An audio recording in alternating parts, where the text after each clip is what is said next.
Hello दोस्तों, आप सभी का स्वागत है हमारे यूट्यूब चैनल में।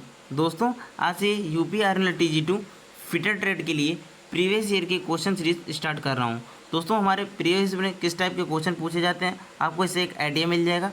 आप लोग इसे ज़रूर देखिए। और दोस्तों, आपकी जो वैकेंसी है TG2 की वो 300 से 400 पोस्ट पर बहुत ही जल्द आपको देखने को मिलने वाली है। ठीक है दोस्तों, तो आप लोग अभी से तैयारी में लग जाइए। दोस्तों, अगर आप ये सोच रहे हैं कि वैकेंसी आने के बाद तैयारी करेंगे तो दोस्तों ये पॉसिबल नहीं है, क्योंकि आप तैयारी नहीं कर रहे हैं तो कई सारे लोग इस पर तैयारी में अभी से लगे हुए हैं, तभी दोस्तों आपका सिलेक्शन हो पाएगा। ठीक है दोस्तों, आप लोग अगर इसमें जॉब लेना चाहते हैं तो हमारे साथ रेगुलर जुड़िए। और दोस्तों, इसी चैनल में अल्टरनेट डे पे चैप्टर वाइज MCQ सीरीज़ चल रही है, उसमें सारे चैप्टर वाइज क्वेश्चन कराए जा रहे हैं। आपको उससे बाहर कोई क्वेश्चन नहीं जाने वाला है, तो दोस्तों आप लोग उसे भी रेगुलर वॉच करते रहिए। तो दोस्तों, आज की क्लास स्टार्ट करते हैं। और दोस्तों, अगर चैनल में नए हो तो चैनल को सब्सक्राइब कर लें, बेल आइकन प्रेस कर लें इसी तरह रेगुलर वीडियो पाने के लिए। दोस्तों, पहला क्वेश्चन है, सोडा एसिड अग्निशामक में कौन सा रसायन प्रयोग किया जाता है। ये क्वेश्चन UPRL में ही TG2 में फिटर ट्रेड में 2015 में पूछा हुआ है।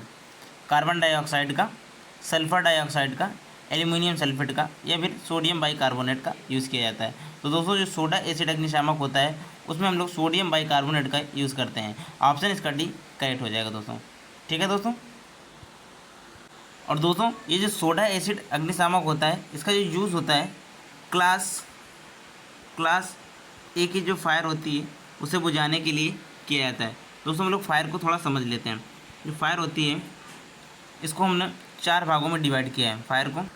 फायर जो रहती है फायर उसे 4 भाग में डिवाइड किया गया है। क्लास ए, शॉर्ट में लिख रहा हूँ, क्लास बी, क्लास सी और क्लास डी। ठीक है ना। तो क्लास ए की जो फायर होती है इसमें हमारा लकड़ी कपड़ा आदि से लगी आग आती है। जबकि हमारी क्लास बी जो होती है इसमें पेट्रोल डीजल मिट्टी के तेल की आग आती है, मिट्टी के तेल से लगी आग आती है। ठीक है, इसे हम लोग ऑयल फायर के नाम से, क्लास बी की जो फायर होती है इसे हम लोग ऑयल फायर भी बोलते हैं। ठीक है दोस्तों, इसके बाद जो हमारी क्लास सी की आग होती है इसमें गैस से लगी आग, जैसे कि LPG CNG है ना, इस तरह की गैस से लगी आग को हम लोग क्लास सी की आग में रखते हैं। क्योंकि क्लास डी में जो आती है वो हमारे मेटल या इलेक्ट्रिक से लगी आग आती है। मेटल या फिर इलेक्ट्रिक आग आती है। इलेक्ट्रिक फायर होती है वो हमारी क्लास डी में आती है। तो इसमें पूछता है कि जो सोडा अग्निशामक होता है इसका यूज़ होता है हमारा वो क्लास ए की फायर को बुझाने के लिए हम लोग सोडा एसिड अग्निशामक का यूज़ करते हैं। जबकि हमारा जो क्लास बी की होती है उसे, क्लास बी की जो आग होती है उसे बुझाने के लिए हम फोम फायर एक्सटिंग्विशर या फिर CO2 एक्सटिंग्विशर का यूज़ करते हैं। एक बार हम लोग देखते हैं। क्लास ए की आग के लिए हम लोग किसका यूज़ करते हैं, तो क्लास ए के लिए हम लोग बताएं सोडा एसिड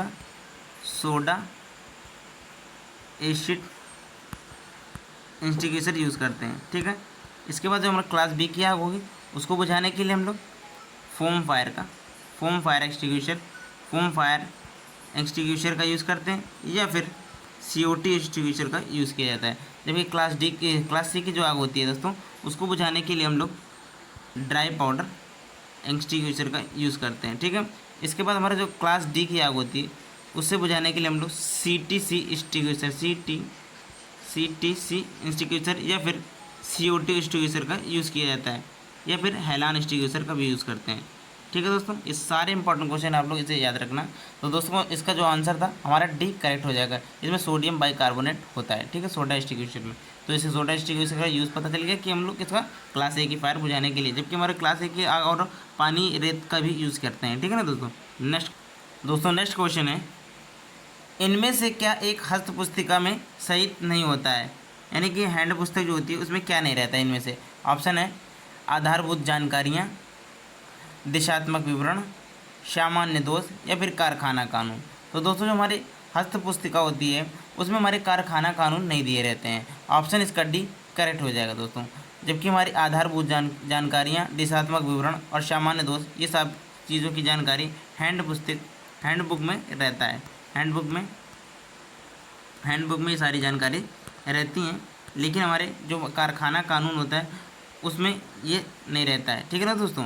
नेक्स्ट क्वेश्चन देखते हैं दोस्तों नेक्स्ट क्वेश्चन है स्तंभों का मिलान करें। दोस्तों ये क्वेश्चन भी फिटेड ट्रेड में 2015 में पूछा हुआ है, ठीक है दोस्तों। ये यहाँ पे बता रहा है कि जो वर्ग ए की आग होती है उसमें हमारा कौन कौन आती है, इसमें लकड़ी आती है, धातु आती है, ज्वलनशील द्रव आते हैं, गैस या द्रवीकृत गैस आती है। वर्ग बी में हमारे इसमें कौन सा ऑप्शन सही करेक्ट मैच होगा, वर्ग सी की आग से कौन सा मैच होगा और वर्ग डी की आग से कौन सा मैच होगा। तो दोस्तों मैंने ऊपर बताया हुआ है जो क्लास ए की जो आग होती है उसमें हमारी लकड़ी आती है, यानी कि जो ए का ऑप्शन हो जाएगा वो 2 से मैच होगा, ठीक है। जबकि वर्ग बी की जो आग होती है वो ज्वलनशील द्रव होती है, यानी कि बी का ऑप्शन जो हो जाएगा वो डी से मैच हो जाएगा, ठीक है दोस्तों। इसके बाद जो हमारी क्लास सी की जो वर्ग सी की आग होती है उसमें हमारी द्रवीकृत गैस यानी कि गैस की आग होती है, तो ये हमारी फर्स्ट से मैच हो जाएगा। जबकि क्लास डी की जो आग होगी वो हमारी थर्ड यानी कि धातु, इसमें हमारी इलेक्ट्रिक फायर भी आती है। क्लास डी में हमारी इलेक्ट्रिक फायर भी हमारी क्लास डी में आती है। तो ठीक है दोस्तों, इसके ऑप्शन हम लोग देख लेते हैं। हमारा जो ऑप्शन हो जाएगा क्या हो जाएगा, ए का कौन सा हो जाएगा, ए का जो होगा वो हमारा 2 हो जाएगा, बी का हमारा 4 हो जाएगा, उसके बाद सी का जो होगा सी का फर्स्ट हो जाएगा और डी का जो होगा डी का थर्ड हो जाएगा। तो दोस्तों ये आपको फर्स्ट ऑप्शन में ये दिख रहा होगा, ए का 2, बी का 4, सी का 1 और डी का 3, ठीक है दोस्तों। ये देखिए ए का 2 मैंने ए का 2 बताया, बी का 4, सी का 1 और डी का 3, ऑप्शन इसका ए ही करेक्ट हो जाएगा, ठीक है दोस्तों, ठीक है। चलिए नेक्स्ट क्वेश्चन देखते हैं दोस्तों। नेक्स्ट क्वेश्चन है कारखाना कानून 1948 भाग 23 के अनुसार कौन सी मशीन एक खतरनाक मशीन नहीं है। ये भी क्वेश्चन 2015 में TG2 में पूछा हुआ है। वृत्ताकार आरी, मिलिंग मशीन, द्रव चलित मशीन या फिर ग्राइंडिंग मशीन। तो दोस्तों जो हमारी खतरनाक मशीन नहीं होती इनमें से वो हमारी ग्राइंडिंग मशीन नहीं होती है, ऑप्शन इसका डी करेक्ट हो जाएगा दोस्तों, ठीक है दोस्तों। नेक्स्ट क्वेश्चन देखते हैं दोस्तों नेक्स्ट क्वेश्चन है कोण मापन के लिए काम में लिए जाने वाले यंत्र का नाम बताएं। ये क्वेश्चन 2021 में पूछा हुआ है। माइक्रोमीटर का, वर्नियर हाइट गेज का, वर्नियर बेवल प्रोटेक्टर का या फिर वर्नियर कैलिपर का। तो दोस्तों जो कोण मापने के लिए जिसका यूज़ करते हैं वो हमारा वर्नियर बेवल प्रोटेक्टर होता है, ठीक है दोस्तों। ऑप्शन इसका सी करेक्ट हो जाएगा। कोण मापने के लिए हम किसका यूज़ करते हैं, वर्नियर बेवल प्रोटेक्टर का यूज़ करते हैं दोस्तों। माइक्रोमीटर जो होता है, माइक्रोमीटर ये जॉब का साइज मापने के लिए, और ये हमारा क्या है प्रिसीजन इंस्ट्रूमेंट में आता है, ठीक है। जबकि वर्नियर हाइट गेज जॉब पर मार्किंग के लिए सरफेस प्लेट में इसका यूज़ किया जाता है, सरफेस प्लेट में इसको रख के यूज़ किया जाता है वर्नियर हाइट गेज जो होता है, ठीक है। वर्नियर कैलिपर जो रहता है इसका प्रयोग आउटसाइड डाया या इनसाइड डाया या फिर डेप्थ को मेजर करने के लिए इसका यूज़ किया जाता है वर्नियर कैलिपर। दोस्तों वर्नियर कैलिपर जो होता है इसका जो लीस्ट काउंट होता है वो 0.02 mm होता है, ठीक है दोस्तों, याद रखना। जबकि माइक्रोमीटर का जो लीस्ट काउंट रहता है मीट्रिक में वो 0.01 mm रहता है, ठीक है दोस्तों। नेक्स्ट क्वेश्चन देखते हैं दोस्तों। और वर्नियर हाइट गेज जो रहता है दोस्तों इसका भी लीस्ट काउंट जो होता है वो 0.02 mm रहता है, ठीक है दोस्तों। नेक्स्ट क्वेश्चन देखते हैं दोस्तों नेक्स्ट क्वेश्चन है BIS के अनुसार चित्र में दर्शाए गए वी ब्लॉक का नाम क्या है। ये क्वेश्चन देखो 2021 में TG2 में पूछा हुआ है, ठीक है दोस्तों। ये हमारा कौन सा वी ब्लॉक है, ये चित्र में जो दिखाया गया है ऑप्शन है मैच्ड पेयर वी ब्लॉक है, double level single group V block है, single level double group V block है या फिर single level single group V block है। तो दोस्तों आप लोग इसका जो आंसर है कमेंट बॉक्स में ज़रूर दीजिएगा। तो दोस्तों ये जो हमारा वी ब्लॉक है ये double level single group V block में आता है, ठीक है। ऑप्शन इसका बी करेक्ट हो जाएगा दोस्तों, ठीक है, ऑप्शन बी करेक्ट होगा।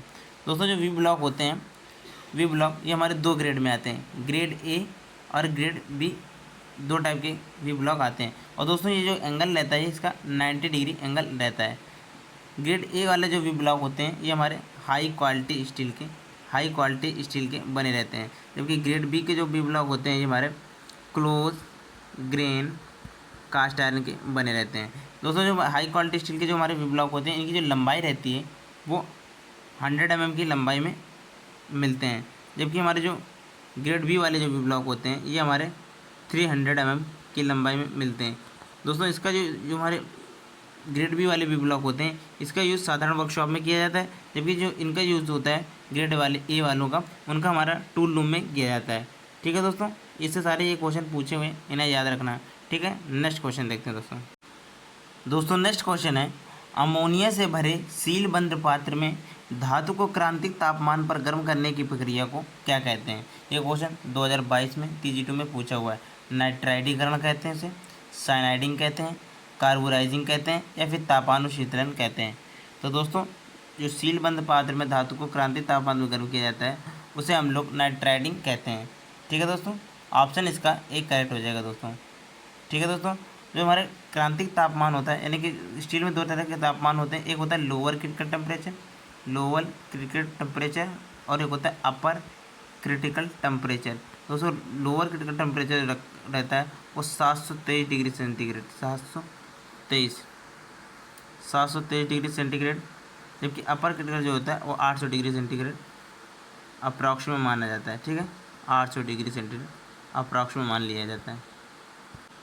और दोस्तों ये जो हमारी ये केस हार्डनिंग की प्रक्रिया है, ये किसकी, यानी कि स्टील के जो ऊपरी सतह है उसे हार्ड बनाने के लिए नाइट्राइडिंग, साइनाइडिंग और कार्बोराइजिंग विधि का प्रयोग किया जाता है। दोस्तों जो साइनाइडिंग होती है, साइनाइडिंग ये एक प्रकार का क्या होता है, एक प्रकार का जहर होता है। साइनाइड जो होता है एक प्रकार का जहर होता है, ये काफ़ी जहरीला होता है। ठीक है दोस्तों, इसमें जो हमारा यूज़ किया जाता है सोडियम साइनाइड है, इसके बाद आपका सोडियम क्लोराइड, इन सबको मिलाकर हम लोग इस साइनाइडिंग जो होता है घोल तैयार किया जाता है। इस कार्बोराइजिंग दोस्तों जो होता है कार्बोराइजिंग लो कार्बन स्टील या फिर माई स्टील की जॉब के ऊपरी सतह पर का कार्बन की मात्रा को बढ़ाने के लिए हम लोग कार्बोराइजिंग विधि का प्रयोग करते हैं। और दोस्तों जो कार्बोराइजिंग होती है ये 3 टाइप की होती है, पाइप कार्बोराइजिंग, गैस कार्बोराइजिंग और द्रव कार्बोराइजिंग। ठीक है ना दोस्तों, इसको हम लोग चैप्टर वाइज जो MCQ सीरीज चल रही है उसमें फुल डिस्कस करेंगे। ठीक है दोस्तों, चलिए नेक्स्ट क्वेश्चन देखते हैं। दोस्तों नेक्स्ट क्वेश्चन है, वात्या भट्टी से निकलने वाले निर्गत को डेड डैश कहा जाता है। ये भी क्वेश्चन 2022 में पूछा हुआ है। निम्न में इस्पात या फिर मृदु इस्पात या फिर कच्चा लोहा या सिलिकॉन मृदु इस्पात कहते हैं। तो दोस्तों जो हमारा वात्या भट्टी होती है उसे निकलने वाला जो हमारा प्रोडक्ट होता है यानी धातु जो होती है निकाली जाती है उसे हम लोग कच्चा लोहा यानी कि ऑप्शन सी इसका करेक्ट हो जाएगा। कच्चा लोहा यानी कि पिग आयरन कहते हैं। क्या बोलते हैं इसे, पिग आयरन बोलते हैं, जबकि हमारी जो कास्ट आयरन होता है दोस्तों, कास्ट आयरन उसे हम लोग क्यूपोला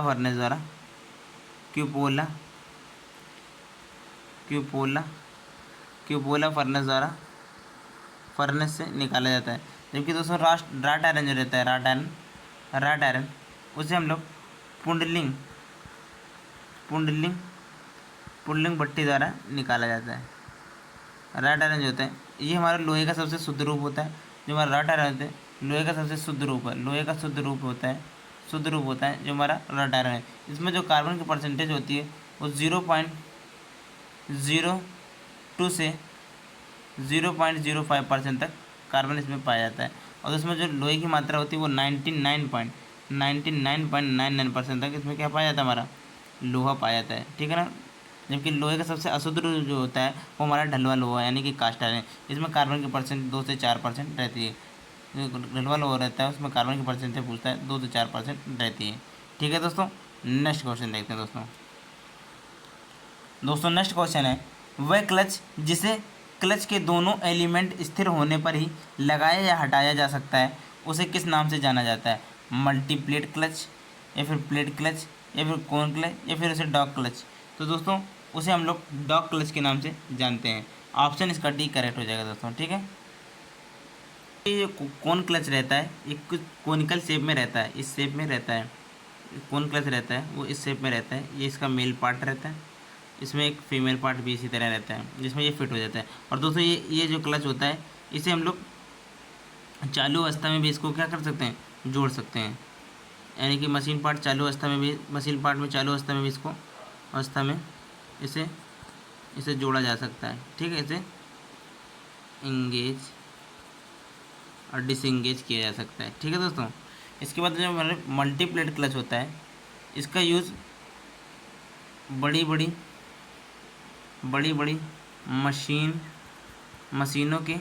मशीनों के गियर बॉक्स में किया जाता है। और दोस्तों इसमें इस प्रकार की ब्रेक लगी रहती है। इसमें क्या लगी रहती है, एक ब्रेक लगी रहती है, जिससे क्या होती है, ये बहुत जल्दी इसे क्या किया जा सकता है, रोका जा सकता है, ठीक है दोस्तों। तो मल्टीप्लेट का जो बड़ी क्लच होती है उसका जो बड़ी मशीनों के गियर बॉक्स में किया जाता है, और इसमें एक ब्रेक भी लगा रहता है, ठीक है दोस्तों। नेक्स्ट क्वेश्चन देखते हैं दोस्तों नेक्स्ट क्वेश्चन है, विद्युत धारा की वह परिसीमा जो हृदय स्थिति को उत्पन्न करती है जो तत्काल मृत्यु का कारण बनती है। ये भी क्वेश्चन 2015 में पूछा हुआ है। यानी कि कौन सा इसमें धारा है जो कि हमारे हृदयघात को, यानी कि मनुष्य के लिए हानिकारक रहता है, ठीक है। तो 20 से 50 मिली एम्पियर, 10 से 20 मिली एम्पियर, 100 से 110 मिली एम्पियर, या फिर 50 से 100 मिली एम्पियर। तो दोस्तों जो हृदयघात स्थिति उत्पन्न करता है वो हमारा 10 से 20 मिली एम्पियर रहता है। ऑप्शन इसका बी करेक्ट हो जाएगा दोस्तों, ठीक है। ऑप्शन बी करेक्ट हो जाएगा, एक मिनट, ऑप्शन बी इसका करेक्ट हो जाएगा दोस्तों, ठीक है दोस्तों जो विद्युत धारा होती है इसमें 1 से 8 मिली एम्पियर जो रहता है, 1 से 8 मिली एम्पियर, इसमें क्या होता है, इसमें हल्का सा झटका लगता है, मनुष्य को हल्का सा झटका महसूस होता है। जबकि हमारा जो 8 से 15 मिली एम्पियर के बीच में रहता है, 8 से 15 मिली एम्पियर के बीच में रहता है, इससे काफ़ी तेज़ झटका लगता है, इसमें काफ़ी तेज़ झटका लगता है, परंतु इससे मृत्यु आदमी की नहीं होती है। परंतु इसमें क्या होती है, इसमें आदमी की मृत्यु नहीं होती है। इसके बाद जो हमारा 15 से 20 एम्पियर रहता है, 15 से 20 मिली एम्पियर रहता है, 15 से 20 मिली एम्पियर, 15 से 20 एम्पियर मिली एम्पियर में क्या होता है, आदमी की जो सांस होती है उसको लेना बंद हो जाता है, और दोस्तों तुरंत उसमें तत्काल मृत्यु हो जाती है आदमी की। तो 15 से 20 मिली एम्पियर जो रहता है वो सबसे खतरनाक होता है। लेकिन यहाँ पे ऑप्शन जो दिया है हमारा 10 से 20 मिली एम्पियर, तो ऑप्शन इसका बी करेक्ट हो जाएगा दोस्तों, ठीक है। नेक्स्ट क्वेश्चन देखते हैं दोस्तों नेक्स्ट क्वेश्चन है, धातुओं के कारण लगने वाली आग को डैश वर्गीकृत किया गया है।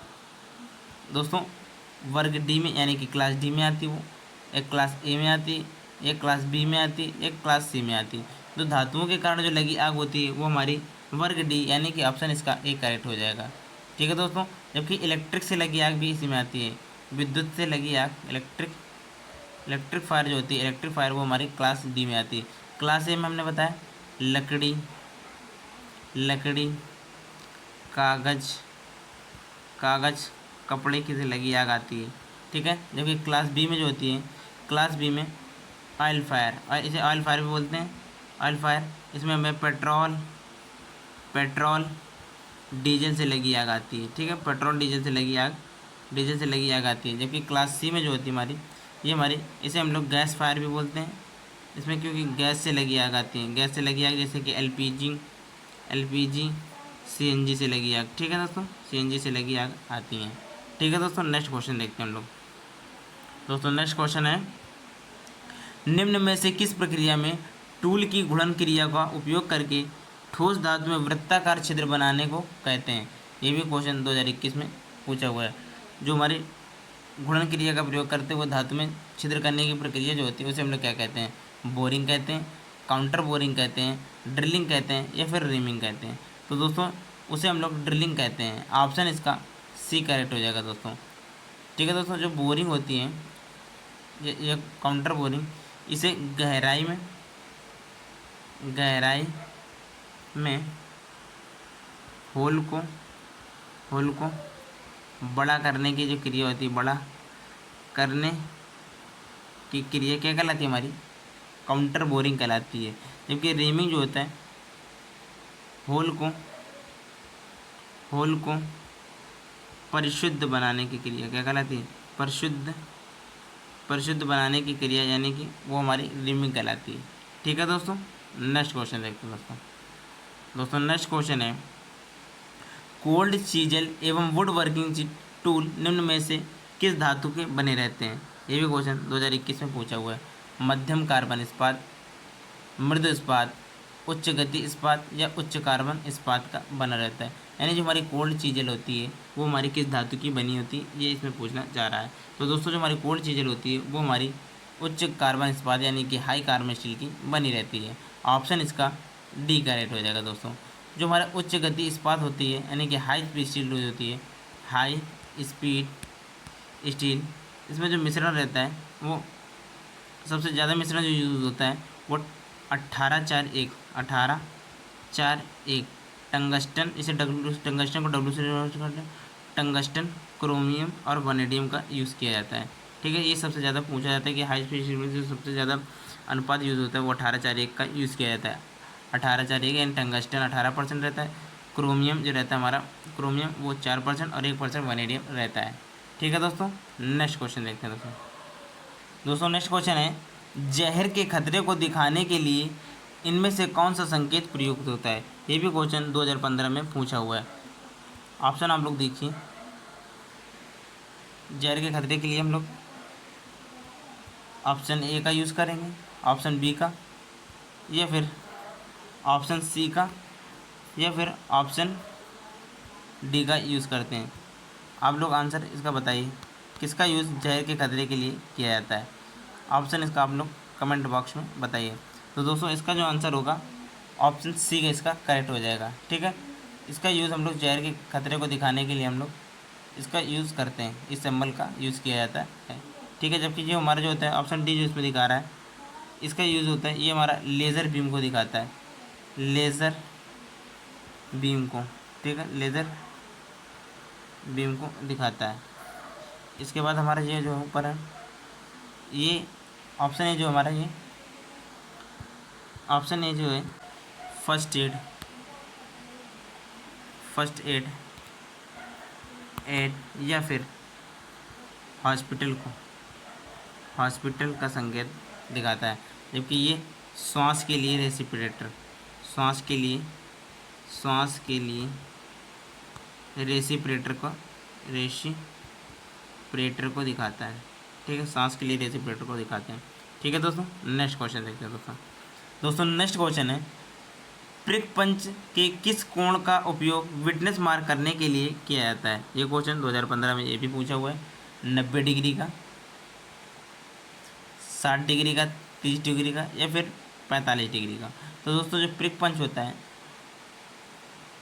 विटनेस मार्क के लिए हम जो पंच यूज़ करते हैं वहाँ पे 60 डिग्री प्रिक पंच का यूज़ किया जाता है। उसे हम लोग डॉट पंच भी बोलते हैं। ठीक है, 60 डिग्री का यूज़ किया जाता है। ऑप्शन इसका बी करेक्ट हो जाएगा दोस्तों। उसे हम लोग डॉट पंच भी बोलते हैं, यहाँ पे प्रिक पंच बताया हुआ है, लेकिन उसे हम लोग डॉट पंच बोलते हैं। और दोस्तों जो हमारे पंच होते हैं ये 4 से 12 mm तक के चौड़ाई में, जबकि 125 mm लंबाई के साइज़ में आते हैं, 125 mm लंबाई के साइज़ में आते हैं। और जो हमारे पंच होते हैं ये हाई कार्बन स्टील के बने रहते हैं, और इनके बॉडी पे क्या कर दिया जाता है, नलिंग ऑपरेशन कर दिया जाता है। ठीक है दोस्तों, 90 डिग्री के लिए हम लोग सेंटर पंच का यूज़ करते हैं। ड्रिल से पहले उसका सेंटर मार्क करने के लिए इसका यूज़ किया जाता है, उसे हम लोग सेंटर पंच बोलते हैं। 30 डिग्री जो है उसे हम लोग प्रिक पंच बोलते हैं। इसका यूज़ सीट मेटल में सबसे ज़्यादा किया जाता है। ठीक है, ये डिवाइडर के पॉइंट को स्थान देने के लिए हम लोग प्रिक पंच का यूज़ करते हैं। ठीक है दोस्तों, नेक्स्ट क्वेश्चन देखते हैं दोस्तों नेक्स्ट क्वेश्चन है, संवेदक प्रमापी किस काम में प्रयोग किया जाता है? यहाँ पे आप थोड़ा, इसमें जो यूपीआरएल का एग्ज़ाम रहता है, ये जो थोड़ी जो हिंदी रहती है वो थोड़ा टफ दी रहती है, तो आप लोग ध्यान से पढ़िएगा सारे क्वेश्चनों को। तो इसमें जो बोल रहा है संवेदक प्रमापी, संवेदक प्रमापी का यंत्र मतलब होता है, आप लोग यहाँ पे इंग्लिश भी दिया होगा, आप लोग इंग्लिश भी देख लीजिएगा। संवेदक प्रमापी का जो मतलब होता है वो हमारा फिलर गेज से है। किसके यूज? फिलर गेज से, फिलर गेज से, ठीक है ना। तो संवेदक प्रमापी का मतलब होता है फिलर गेज। तो उसका यूज़ कहाँ के किस कार्य के लिए किया जाता है? दो मिलन पृष्ठ के बीच का अंतर जांचने के लिए, छिद्रों की सटीकता जांच करने के लिए, शाफ्ट का व्यास जांचने के हेतु, बेलनाकार भागों का व्यास जांचने के लिए। तो दोस्तों जो संवेदक प्रमापी यानी कि फिलर गेज होता है उसका यूज दो मैचिंग पार्ट के बीच में अंतर को जांचने के लिए किया जाता है। ऑप्शन इसका ए करेक्ट हो जाएगा दोस्तों, ठीक है दोस्तों, ऑप्शन ए करेक्ट हो जाएगा, ऑप्शन ए करेक्ट हो जाएगा, ठीक है। इसके बाद जो हमारे फिलर गेज रहता है दोस्तों, फिलर गेज जो होता है दोस्तों, फिलर गेज की जो लंबाई रहती है ब्लेड की वो 100 mm रहती है। कितनी रहती है?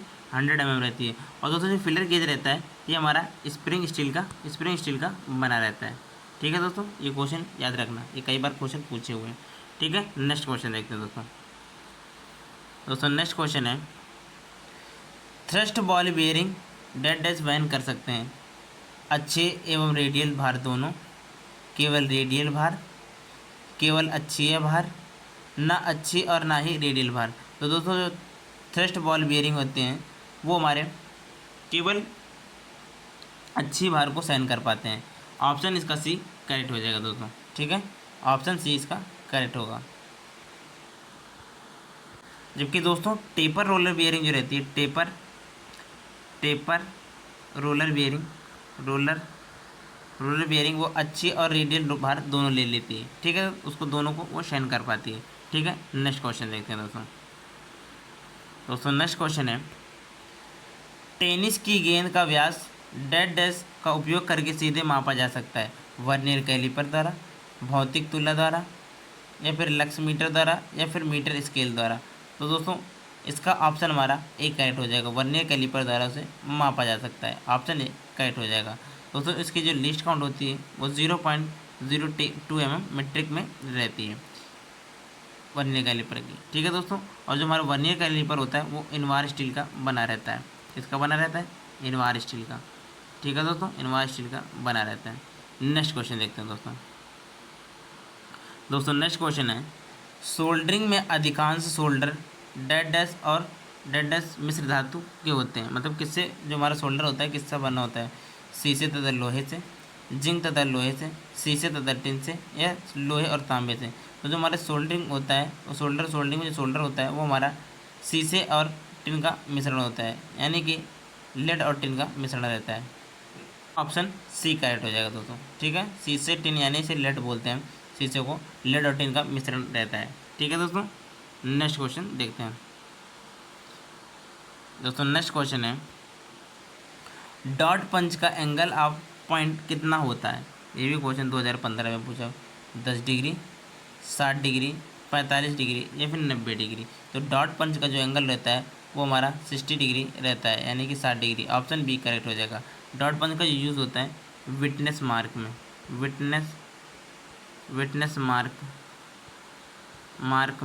विटनेस मार्क के लिए इसका यूज़ किया जाता है, ठीक है दोस्तों। जो मार्किंग की लाइन होते हैं उन्हें पक्का करने के लिए हम लोग इसी का यूज़ करते हैं। जबकि सेंटर पंच जो होता है, सेंटर पंच उसका एंगल 90 डिग्री रहता है। सेंटर पंच का जो यूज़ होता है, सेंटर पंच ये ड्रिल के पॉइंट को स्थान देने के लिए, ड्रिल पॉइंट को स्थान देने के लिए इसका यूज़ किया जाता है सेंटर पंच का, ठीक है दोस्तों। इसका एंगल 90 डिग्री रहता है, ठीक है। नेक्स्ट क्वेश्चन देखते हैं दोस्तों आज क्वेश्चन यहीं तक थे, बाकी क्वेश्चन हम लोग नेक्स्ट क्लास में डिस्कस करेंगे। तो दोस्तों अगर चैनल में नए हो तो चैनल को सब्सक्राइब कर लें और बेल आइकन प्रेस कर लें इसी तरह रेगुलर वीडियो पाने के लिए। तो दोस्तों तब तक के लिए धन्यवाद।